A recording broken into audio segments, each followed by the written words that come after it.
आज दुनिया में किसी देश का नाम अगर सुपर पावर के रूप में लिया जाता है तो आपके सामने एक ही नाम गूंजता है, United state of America. Military power, economy power, technology और बहुत ही अच्छा कल्चर, हॉलीवुड से लेके सिलिकॉन वैली तक, डॉलर से लेके डेमोक्रेसी तक, आज के डेट में अमेरिका का प्रभाव हर जगह है।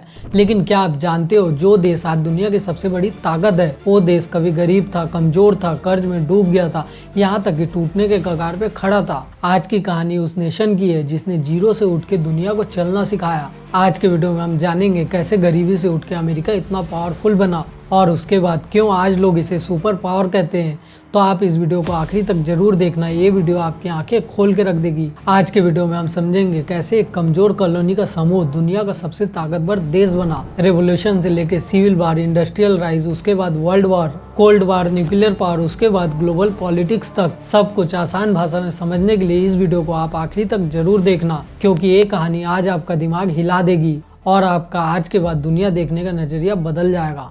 70वीं सेंचुरी तक अमेरिका कोई सुपर पावर नहीं था, बल्कि ये एक ब्रिटिश कॉलोनी का हिस्सा था। जैसे इंडिया भी उस टाइम ब्रिटिश कॉलोनी का हिस्सा हुआ करता था और यहाँ के लोग ब्रिटिश टैक्स कंट्रोल से बहुत ही ज्यादा परेशान थे। और उसके बाद 1976 में अमेरिका ने एक रेवोल्यूशन छेड़ दिया। आप सोचो, दुनिया के सबसे पावरफुल ब्रिटिश एम्पायर के सामने एक छोटा गरीब बिखरा हुआ अमेरिका खड़ा था। ना स्ट्रॉन्ग आर्मी, ना नेवी, ना पैसा, सिर्फ हिम्मत, विजन और फ्रीडम का ड्रीम। 6 साल तक यहाँ पे लड़ाई चली, हजारों लोग मारे गए, लेकिन उसके बाद 1783 में अमेरिका जीत गया। आजादी मिली, लेकिन साथ में मिला बहुत ही ज्यादा कर्जा और यहाँ के पॉलिटिक्स पूरी तरीके से बिखर गई, इकोनॉमी पूरी तरीके से कोलैप्स हो गई। और ये ऐसा दौर था जब अमेरिका आजाद तो था लेकिन बहुत ही ज्यादा कमजोर था। आजादी के बाद अमेरिका के पास सबसे बड़ा सवाल था कि अब उसे आगे कैसे बढ़ना है। और ये ऐसा टाइम था जब उसके सारे स्टेट आपस में झगड़ा कर रहे थे और दुनिया के बहुत सारे लीडर चाहते थे कि अमेरिका पूरी तरीके से बिखर जाए और यहाँ की इकोनॉमी पूरी तरीके से फेल हो गई।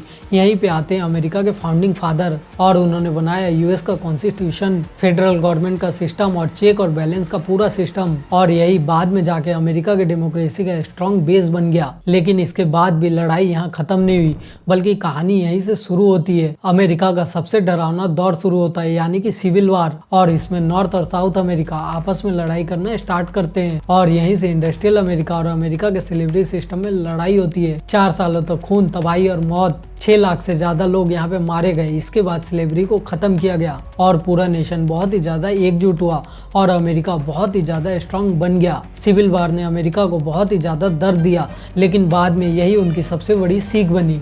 अब शुरू होती है असली गेम, यानी कि इंडस्ट्रियल रेवोल्यूशन का। फैक्ट्री, रेलवे, स्टील और ऑयल। और इस दौर में बहुत सारे इनोवेटर, इन्वेस्टर और बिजनेस टाइकून बनते हैं। रॉकफेलर, कार्नेगी और फोर्ड, इन जैसे लोगों ने अमेरिका में बहुत बड़ी बड़ी फैक्ट्री लगा दी। जॉब बहुत ही ज्यादा बढ़ने लगी, सिटी बहुत ही ज्यादा डेवलप हो गई और यहाँ की इकोनॉमी बहुत ही ज्यादा बूस्ट हो गई। और ये एक ऐसा दौर था जब अमेरिका बस एक देश ही नहीं, एक इकोनॉमिक मशीन बन चुका था। Money, technology, industry equal to power. और इसी फार्मूला को अमेरिका ने सालों तक मास्टर किया। 1914 में फर्स्ट वर्ल्ड वार जब दुनिया जल रही थी, यूरोप बहुत ही ज्यादा टूट रहा था और ये एक ऐसा टाइम था जब अमेरिका बहुत ही स्ट्रॉन्ग इकोनॉमी के साथ आगे बढ़ रहा था। वार खत्म हुई, दुनिया बहुत ही ज्यादा कमजोर हो गई और अमेरिका बहुत ही ज्यादा मजबूत बना।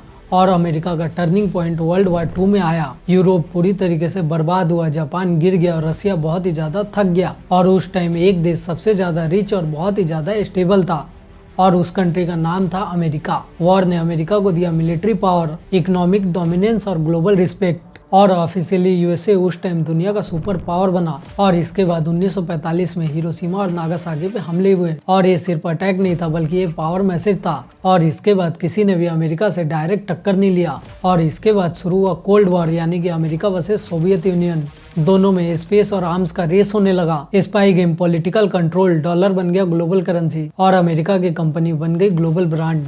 हॉलीवुड बना ग्लोबल कल्चर और दुनिया को एक बात समझ में आ गई कि ये पावर सिस्टम है और यहीं से पूरी दुनिया के लिए नया ट्रेंड जन्म लेता है।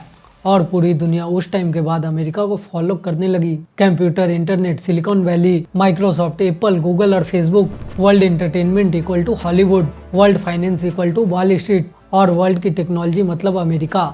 इनोवेशन, इकोनॉमी प्लस मिलिट्री और अमेरिका का डोमिनेंस समय के साथ स्ट्रांग होता गया। आज अमेरिका के पास दुनिया के सबसे पावरफुल मिलिट्री है और आज अमेरिका दुनिया की सबसे बड़ी इकोनॉमी है और आज के डेट में यहीं से दुनिया की पॉलिटिक्स बनाई जाती है। लेकिन आज के डेट में अमेरिका के पास चुनौती बहुत ज्यादा है। चाइना बहुत ही ज्यादा राइज हो रहा है और रसिया बहुत ही ज्यादा एग्रीगेशन में आ रहा है। दुनिया के पॉलिटिक्स में धीरे धीरे चेंजेस आ रहा है। क्या अमेरिका दुनिया का सुपर पावर बना रहेगा या फिर आने वाले टाइम में कोई कंट्री नया पावर बैलेंस बनाने वाला है? ये सवाल आज भी जिंदा है और हमें भविष्य में देखने को मिलेगा। ये कहानी एक गरीब बिखरे हुए नेशन की है जो कि विजन, इंडस्ट्री, पावर और स्ट्रेटेजी से दुनिया का सबसे शक्तिशाली देश बन गया। अमेरिका ने साबित किया पावर खुद से नहीं मिलती बल्कि इसको अपने हिसाब से डिजाइन करनी पड़ती है। कमेंट में आप बताओ क्या आने वाले टाइम में अमेरिका सुपर पावर बना रहेगा या कोई देश आके इसका ताज छीन लेगा? और अगर आपको ये वीडियो पसंद आया हो तो इस वीडियो को लाइक, शेयर और चैनल को सब्सक्राइब जरूर करें। मिलते हैं आपसे आने वाले अगले वीडियो में, तब तक के लिए बाय और जय हिंद।